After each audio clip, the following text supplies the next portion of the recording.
So right now, as I'm sitting here, the Bears are an objectively good football team, and they're starting to do the things that we expected of them when we made our yearly our year-long predictions at the beginning of the year. This is a team that, had they played this way in the first 5 weeks, or had they maybe had a little bit more help in the first 5 weeks on the edge, could be and should be a potential 10-7 team, right? Like, you're really going to go back if the Bears end at 8-9 and miss the playoffs by one game, or even if they do end 9-8 and miss the playoffs, or 7-10, you're going to go back and you're going to look at the Denver game, and you're going to look at the first Lions game, and you're going to say those were missed opportunities. But hey, we know that the Bears had the potential to be a playoff team this year. That is likely going to be undisputable. So, it's a realization that's significant. It's a realization that's significant, and we've been talking about it for weeks, but you look across the roster and you're seeing like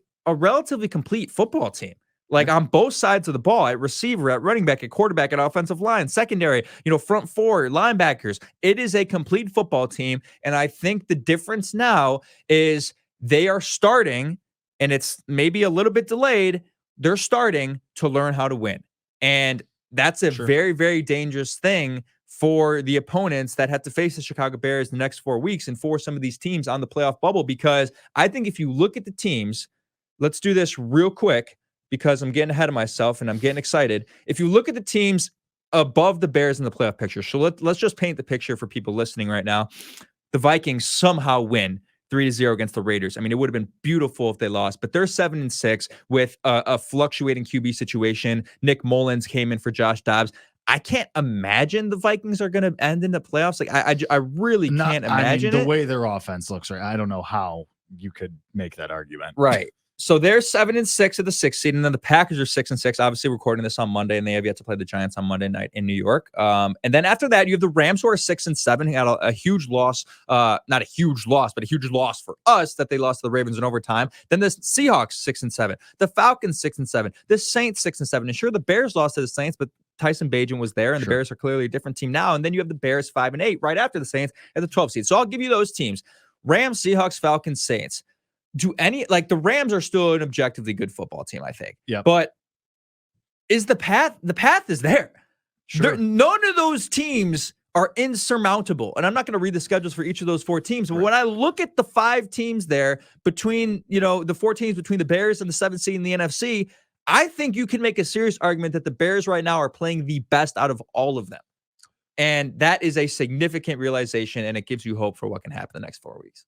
I would still give the Rams, I think, a slight edge just because of who their coach is and like the pedigree of Matt Stafford when he's at his best, or even close to his best. Defense isn't as good, but sure. But I still just give them the slight, overall, but it's slight, it's marginal at best. So I think you're right about that. The Vikings don't scare me. Josh Dobbs got benched yesterday in the fourth quarter after he played terribly against the Bears too. So I think that kind of Cinderella run is at its end. The Falcons, you just got to wait for Arthur Smith to do something dumb, or Desmond Ridder to just screw something up. And you play them. Right. You have head-to-head. And you play them in a couple weeks. The Saints, you lost that game. You probably should have won that game. You probably win that game with Fields. But Jameis and Taysom, is Derek Carr making it to the end of the year healthy? I don't know. It's how did he make it to this week healthy? Right, exactly. Monday morning injury reports, he's like Derek Carr fully immobile, can't move.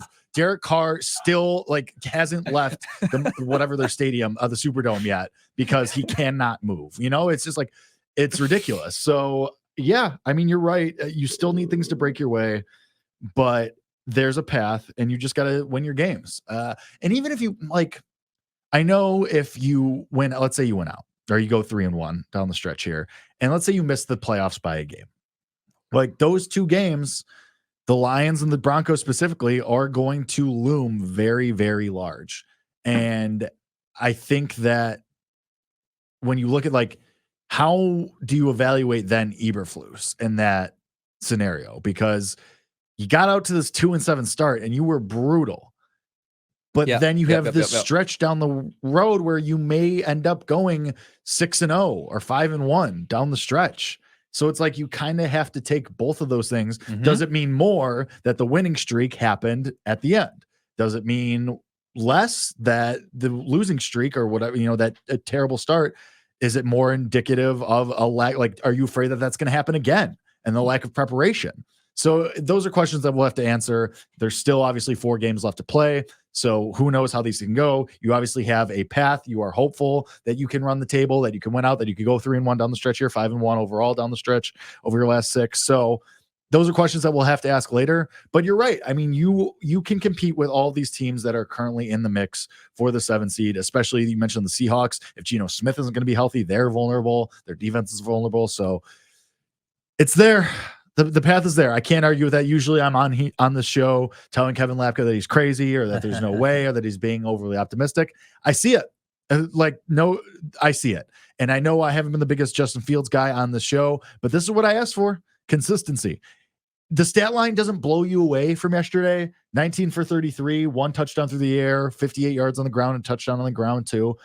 A good game, missed some throws objectively, but didn't turn the ball over, didn't have the mistake at the end to kill you, which you've gotten used to with Justin Fields. Like, that's objectively a fact. You're used to the turnover at the end. I mean, he did in the Vikings game with the fumble.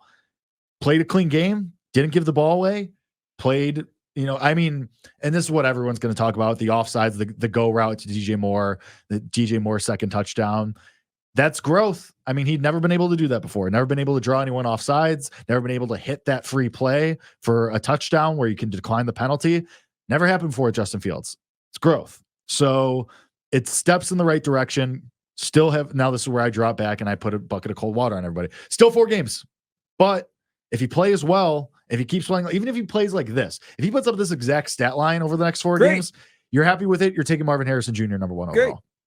I mean, if you extrapolate those stats over a 17-game season, knowing that Justin Fields' primary attribute is as a rusher and accepting that probably gets close to winning the MVP. If you extrapolate those exact stats on Sunday over a 17-game season, that would be 34 total touchdowns.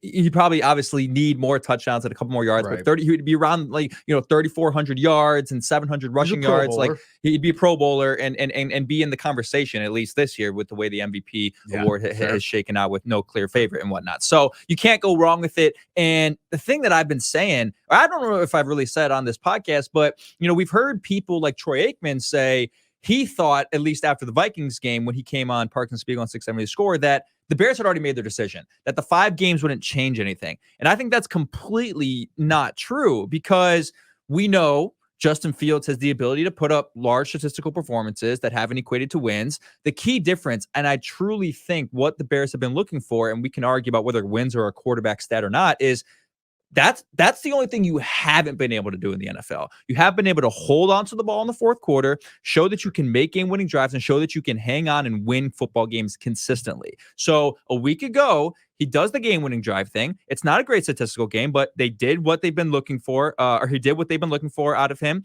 which is going down the field in the final 2 minutes and getting your team in field goal position to win a game. And I know they didn't score a touchdown and all those different things, sure. And then the week after, against a better opponent, a second straight divisional game at home, he plays well, but he also protects the ball in the fourth quarter. He does the right things. He doesn't, make the 2 mistakes he made the last time he played this opponent with the same exact lead that they had. They had a 12-point lead in the fourth quarter, and I'm sure we were all thinking, it's going to happen again. Fields is going to make a mistake, and they're just going to lose to the Lions again. I was when I saw the 12-point margin, I was like, oh my God, of course, this is going to be the storyline.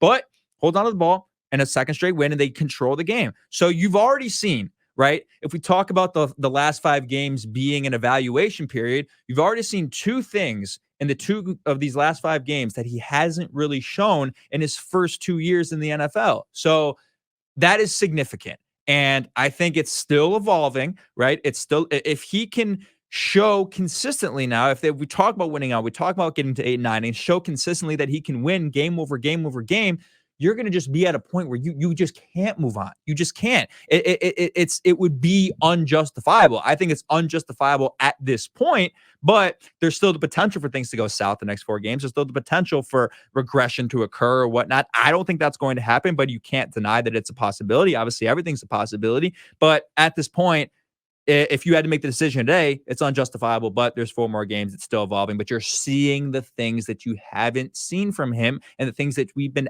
asking and imploring him to do in these games against good opponents. So it's significant growth for Justin Fields.